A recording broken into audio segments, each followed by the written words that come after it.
afternoon, everybody. Please, I rest on the existing protocols. I apologize. I left my house by 7 a.m. and I was at the airport, only for me to hear one announcement, 30 minutes, and I couldn't get another flight. I apologize sincerely. It's not me. I don't want to do that. But I couldn't come yesterday. I was supposed to come yesterday, but we are doing budget. And yesterday was the last time for the women to have some input. And I was at the National Assembly till 8 p.m., so I couldn't come. I apologize sincerely from my heart. And I want to congratulate the WIMBs for your 20th anniversary. I've seen a lot of role models, the people I go inside my room and I pray to be like them, and I'm seeing them face to face. God bless you, Madam Ibru. God bless you, Yadola. God bless all the women here. You are making us proud. You may not be in politics. You don't need to be in politics. But everybody has to be in politics. And heaven said this. The way to go is very simple. Those things that have made WIMBs be who they are today is the same thing, one item that will make women all over the world to be successful politicians, successful legislators and all that. Because it's not easy, business is not easy, public service is not easy, nothing is easy, but all things will be easy if you trust yourself first and foremost after trusting God. I am where I am today because of God. I am one person in the whole world who graduated from University of Nigeria and Nsukka without paying school fees. And my father was rich. How? Because I lost my mom, lost my grandmother, and then my father remarried, and the woman didn't want my father to train us. But I remember that my grandmother said, nobody will marry me until I go to school. Because I was having suitors at the age of less than 15 and stuff.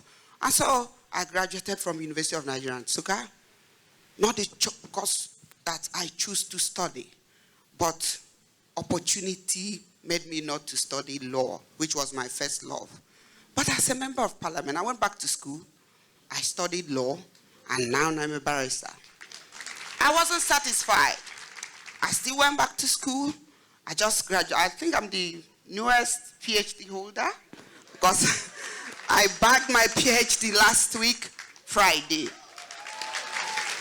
And in politics, every woman should trust God. I'm seeing future presidents here. I'm seeing future governors here. Let me tell you, the people who are governing us today are not near what you can do. And they are not doing it. They can't even do it. But we have allowed them to be there because we don't trust in ourselves. So WIMBs, you've done well.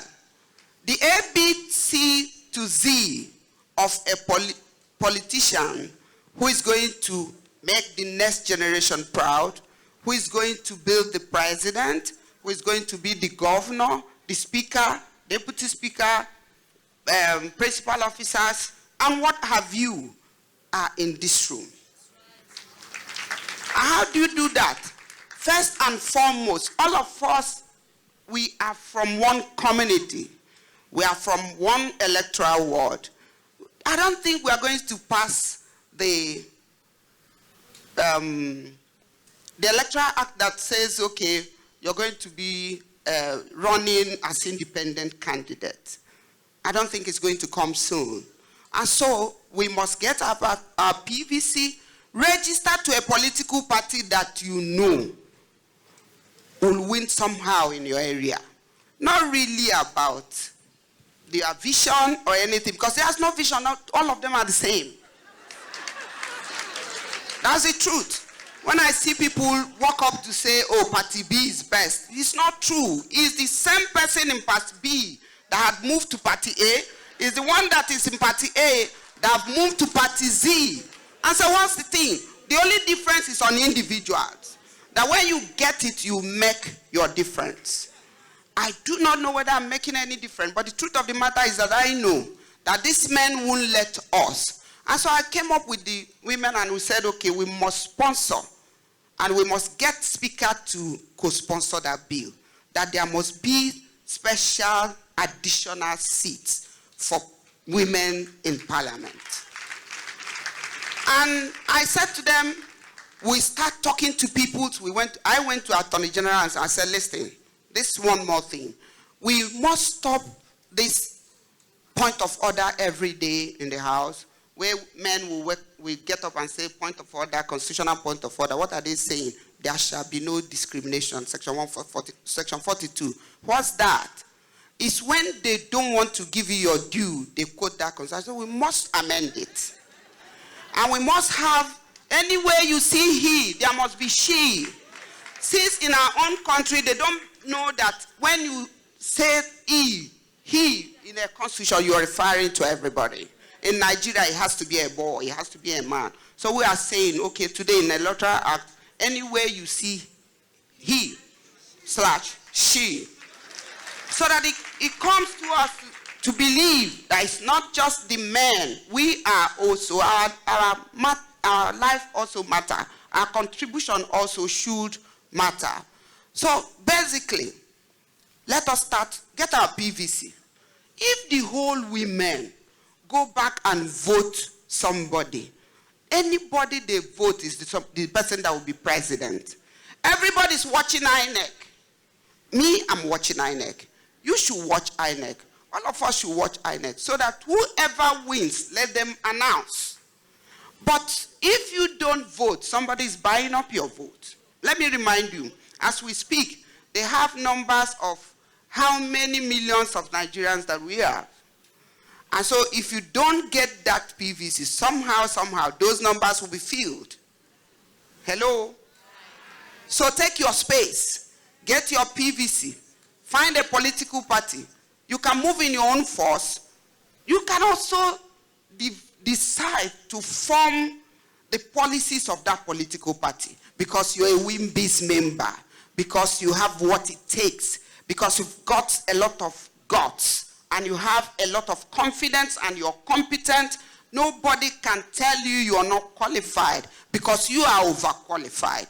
So when you get into that space, let them listen to you. They have to listen to you because you have something to offer. So on this note, I don't know whether my 5 minutes is on.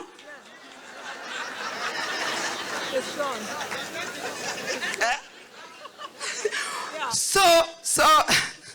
So my sisters, the truth is, the political space is empty because people under this room have refused to take their spaces. I was appointed commissioner by accident. When I got in there, the things they want me to do, I wasn't doing because I wasn't going to do it. Because my grandmother taught me there are do's and don'ts. After the commissioner, I was appointed local government chairman. The things they want me to do, I refuse to do it because I do the things that my grandmother told me according to Bible. And they decided to stop me. The traditional rulers came and said, this one is a special person. She is loyal to us. She has not disgraced us. And they gave me a traditional title, Adeji Agamba, means a daughter who take to places. And when I remember that name, if I'm in America, I say, hey, I have to live by this name. What it simply means is that as people who want to aspire to be politicians, you must catch your own need. You must go back to basics. There are certain things that our parents taught us when we were small. If you hold on to that thing, no matter what they do, the people will be with you. That's why I have been going back to House of Assembly, not by the support of any governor. Two governors, they refused me to go on. The last one, I had to move from PDP to APC. And in Abia State, I still won. Because I have my own Bible, I have my own dictates, I have my own rule, according to God, not according to them, not according to the political party. So once you're in WIMBIS, you're in the right place.